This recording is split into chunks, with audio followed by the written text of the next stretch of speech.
মতো মায়ের মতো তো কেউ হয় না। যারা হারিয়েছে তারা শুধু কেউ ভুল বানাতে পারে না এই পৃথিবীতে সন্তানকে।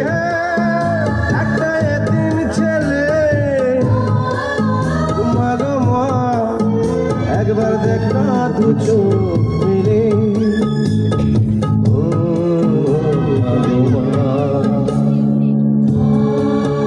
যতদিন নিঃশ্বাসের বিশ্বাসটুকু থাকবে ততদিন সকলের চেষ্টা করবে একটু মায়ের পাশে থাকতে, মাকে একটু আদর্শ ভালোবাসতে। এই পৃথিবীতে মাই জানে আপনাকে এই পৃথিবীতে আনতে কতটুকু কষ্ট, কত যন্ত্রণা হয়েছে। তাই মায়ের দিন কখনো দেওয়া যাবে না। কার বুকে মাথা রেখে তোর না ঘুমাবো এখন, তুই ছিলি আমারই কাছে বেহেশতেরই মতো।